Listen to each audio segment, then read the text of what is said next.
Mm-hmm. Yeah. that when you go into the transfer portal, they're interesting. Yeah, I mean, playing against him for 4 years, you kind of understand like the culture and everything that Coach Barnell and his staff has, built here. They're very tough kids, always, and guys who love playing together. And that was kind of attractive to me when I entered the portal and heard from them. I knew I was going to get into a family atmosphere, that I was going to go somewhere. If I had chose Clemson, that I'd be getting something that kind of reminded me, like I said, my family back home and a family atmosphere where I wanted to be involved with the team and involved with the coaches, and everybody kind of likes each other, whether it's on the court and off the court, and to get into a situation like that, which usually leads to success on the court. Could you tell that just from playing against them that they work together? Yeah, I mean, especially last year. I mean, you saw how good their team was last year, but you could also see how much they really enjoyed playing together. Um, there's really no agendas by anybody, and everybody's kind of main goal is to win, which is the part of a team that you want to be a part of. So, like I said, I could just tell that through the 4 years that I played against them, and every time that I came to Little John or every time they came to the Dome, no matter who won, you could just see that they enjoyed playing together. What's been Coach Bender noticing you at some high school summer tournament or something that you were already pretty far down the road? Was there ever any contact with him during the No, in high school I hadn't heard from him at all. Yeah, I think Coach Better saw me play at Peach Jam in EYBL, I had a connection here, in the transfer portal with Coach Donlin. Coach Donlin was at Michigan when I was in high school, getting recruited by Michigan, and my dad had played for Coach Beeline in college, so it was kind of just a mutual connection, and obviously I'd known him from before. So, but Coach Bender, I think they had told me that story that he had watched me play at Peach Jam and EYBL, but at that point I was already, I think, narrowed down to 6 schools. on and off the court? You both. What's been the hardest thing to adjust to? Oh man, the hardest thing I think just I wouldn't say it's hard, but I think the thing that I'm focused on the most is just conditioning, just getting into shape, getting my body into a different form than it was before, and just pushing myself to I guess be in the best shape and the best condition of my life. And it's been good for me. And like I said, it's not that it's the hardest thing or anything, but it's the thing I'm focused on the most. That's been I guess the most different for me. And off the court? Off the court, I mean, just New York's a different style. There's a lot of different kind of people in New York, but I think South Carolina's been great for me. I mean, it's everywhere you go, there's people who are so nice, and I think that's the biggest thing for me. I mean, I woke up yesterday and on my doorstep there was cookies saying "Good luck with your first day of class" from someone that I don't even know. So, and I'm not saying you don't get that in New York, but it's very few in between. What kind of cookies were they? Sugar cookies. I guess they were homemade too. So, I have yet to meet the person who made them. With the demand on defense here, I think you sort of alluded to Yeah. it a minute ago, but to be an offensive player, Mhm. there's some real balance there. Yeah. And you have to be in really good shape. Right. Yeah, and that's part of it. And I think with our team, the way we play, we want to play fast, so that's another thing with it. But and when obviously that was a big question on all the coaches called during the transfer portal was just how were you accepted? And I'm open to it. Obviously, if you want to play at the professional level, no matter where that is, you got to be able to play man-to-man defense and be willing to do it. So, and I have dreams and aspirations to play basketball at the highest level. And in order to do that, I know I got to play man-to-man. So I was more than open with it. And that was another great thing coming here to Clemson is that all the coaching staff is kind of known for their defense, and it'll help me learn quicker, help me learn faster, and learn all the multiple techniques that can be offered just playing defense. So that was another thing coming here. I knew I was going to learn how to play it the right way and how to play it fast. You mentioned the respect you had competing against Clemson, but when you were in the transfer portal, what about the recruiting pitch was so appealing to you? Just how good their team was. I'd played in Sweet 16 when I was a sophomore at Syracuse, and haven't been able to get back there since, and I've just kind of been itching for it. I'm someone who loves to win, and this team had a lot of wins last year, and I think I said this before I even committed here. I think they should have made the tournament, with or without me, obviously. But I just wanted to go somewhere that I knew was going to put myself in the best situation to get into March, and try and play for a long, long season. From your defensive standpoint, you were talking about going up against Chase in practice. How was that helping you learn to play that style of defense? It's great. I mean, he's a great player, obviously, and even playing against him for the past few years, I've known Chase since high school. Actually, I remember playing him in AAU or at various camps. So he's always been a great player, obviously. But just playing against him and all the rest of the guards that we even have is helping me out a lot. Whether they're faster, stronger, quicker, whatever it may be, it just kind of helps you pick your spots and be mental on defense. A lot of it is mentality, whether you want to do it or not, and also being smart. Just like on offense, you got to have an IQ. On defense, you got to have an IQ as well. So playing against these guys, playing with them also helps me playing against them. And it's been great so far in practice, and I've learned a lot. When you play on the wing, do you think you might give this offense something that might have lacked last year with Yeah. the bounce? Yeah, for sure. I think that's another thing that the coaches has talked about is obviously Chase is a really good ball handler, a really good player, but sometimes you need help with another guy bringing the ball up the court, and having multiple guys on the court who can bring it up usually leads to success. And we've seen that in college basketball, the past few years, and those are usually the best teams. Like I said, when you have one or two, even sometimes three guys who can bring the ball up the court on the court at one time. It takes a lot of pressure off the point guard, takes a lot of pressure off the other person, and you get tired getting run around in the ACC. I did it for 3 years, and when you have Kie Clarks and people up there pressing you 94 feet, you can get tired. So having another guy on the court with you at the same time allows people like Chase to maybe get a break here and there, bringing the ball up the court, and he can go run the wing. So combo guards have become, I guess, unique in college basketball and have a lot of teams to be successful. I guess you talked about the appeal of Clemson as a program, but the appeal of playing with P.J. Hall. Mm-hmm. How attractive was that, and do you kind of Yeah. envision it pretty? No, it was huge, and I credit even back at Syracuse, the reason I was pretty successful a lot was because we had a guy like Jesse Edwards, and it takes someone who wants to be successful to know that you need other people around you to be successful as well, and having someone like PJ coming back was big time. He was one of the main reasons I came here, is I knew, like I said, we were going to have a good team, and obviously he was a big part of their team last year. So, like I said, all the guys here have been great, and not even as people or as players, but as a person as well. So it's been a lot of fun. But him being on the court, it makes the game a lot easier. Does he remind you of anybody you played against or played with? Jesse Edwards? No, really. Jesse and him have completely different games. They're both dominant big men in different aspects. Obviously, PJ can step out and shoot the three, spreads the floor really well, and can move a lot better than you kind of anticipate. And then obviously Jesse's just a big force and kind of could dominate the paint. But I think playing with both is going to help me a lot. Like I said, Jesse had different various reasons as to why, and PJ will have the same. Can you describe his presence just as sort of a leader, just as a Yeah.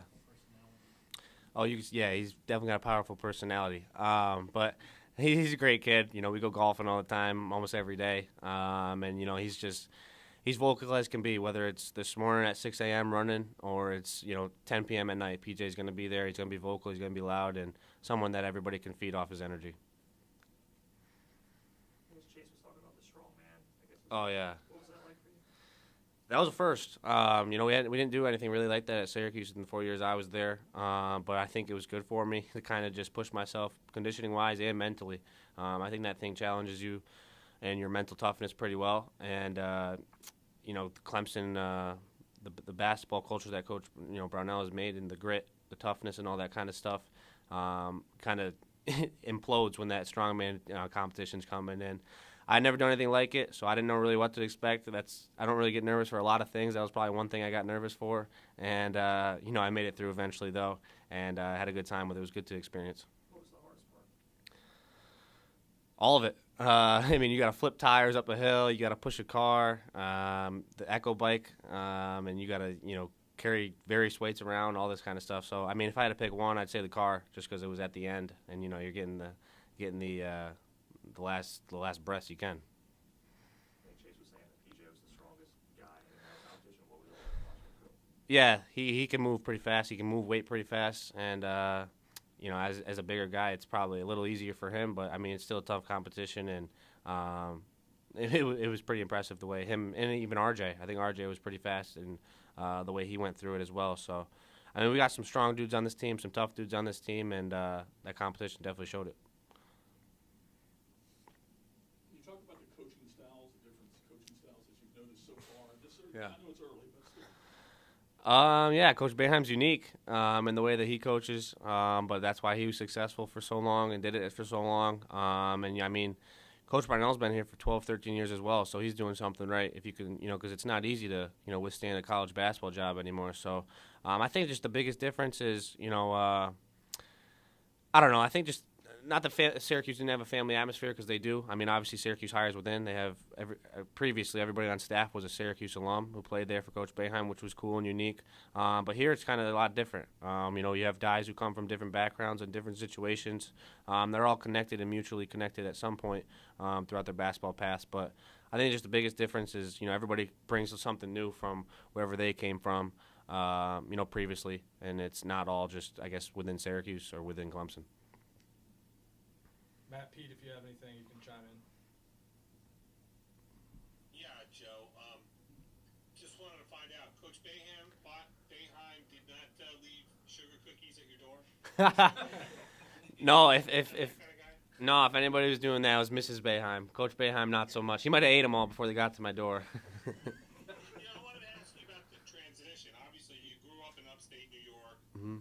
Syracuse, if you're playing basketball in high school and AAU and things like that, Syracuse is obviously the dominant program up there, and probably part of your consciousness forever. Right. How difficult a decision was it for you to go anywhere else besides Syracuse? Like you said, growing up, it was always in the back of my head, and I played football as well, and the state championship for football is in the Carrier Dome. So no matter what sport I was playing or where I was, it was always Syracuse kind of in the back of your head, just thinking about it. But when I got into the transfer portal, me and even my family kind of agreed that you got to go explore the world somehow, and try and get out into the Northeast even, and just go explore something new, because like I said before, if you want to play, professionally, wherever that may be, you got to kind of experience this before you really do it. And I think this gives me an opportunity to, I didn't really go home much, but I always had in the back of my head that I could drive home 2 hours whenever I needed from Syracuse. And, I can't do that anymore. So it kind of gives me a different opportunity to experience life and see it from a different point of view and see it from a different place. And that's beyond basketball. So it's been good for me, and it was something that I actually wanted to do and was looking forward to doing. And I'm guessing you could probably play that 2-3 zone in your sleep at this point. How much of a base is that for any kind of defensive concept that they throw at you here at Clemson or anywhere else you might go? Yeah, the zone's actually a lot trickier than people think. Coach Boeheim has had his own unique ways about going about it, and especially with the guards up top. I mean, you're running side to side basically the whole possession, and that could be, if you're playing Virginia or someone, for the whole 30 seconds. And a lot of times it's overblown and overlooked that it's kind of like an easy defense, but it really wasn't. Even like I said, on ball screens in the zone, you're kind of by yourself. You don't have a big man who's coming up with the big guy to set a screen for you to hedge or anything. So if you think about it that way, it's a lot more difficult than people think. But obviously, it's just man-to-man is the way that the basketball game's going now, and it's definitely a lot different than the zone we played. So it's been a little bit of a transition, but like I said, Clemson was a great choice for me because of that, and the way that the coaches are defensive-minded and going to help me out. Yes, sir. Joe, I know you played football in high school, and Coach Brownell had said you could really see your competitiveness on the football field. Just how do you feel like that background has helped you as you played college basketball? Oh, it's been huge. Playing quarterback and playing point guard or guard, combo guard, whatever you want to call it, they go hand in hand. And, I was always told not to play just one sport, not specialize. You'll get you tired out, ruin your muscles, all that kind of stuff. And I love football. I really did. I was thinking about playing it for a while. And then obviously college basketball got a lot more serious for me.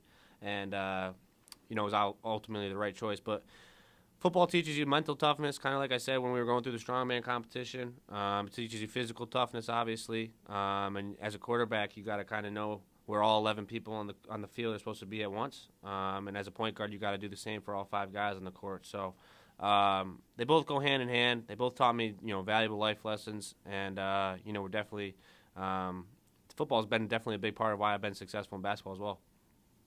And then have you been to a game at Clemson, a football game before, or do you plan on going to any this fall? Oh, I'm going to be at every one. I love football. I went to all the Syracuse football games. I'm looking forward to, finally watching a Clemson football game. I just went to practice actually yesterday or the day before. Saw Coach Sweeney, those guys. So I'm a big football head. Man, I love it so much. So I'll be at all those games. Cool. Thank you. Yes, sir. Any more questions for Joe? You went to LSU. Yes, sir. What was the final sort of supporting factor? I was just comfortable here. I was more comfortable here than I was there. LSU, I have the utmost respect for them and their coaches. I really love their coaches. The thing with them is, I didn't really get to connect with their players as much as I did here because a lot of them are transfers as well. I felt, like I said, just more comfortable here because of that. And I felt like the players here and the atmosphere here was going to be better suited for me. So this is the most random thing ever, but David Hill from ESPN is asking me to ask you this. Yes, sir. So, dinosaur versus smoking pig. Smoking pig by far. I went to smoking pig like my second day ever here, and I've gone back multiple times since. Don't tell Coach Donald that because I'm on a diet, but. All good?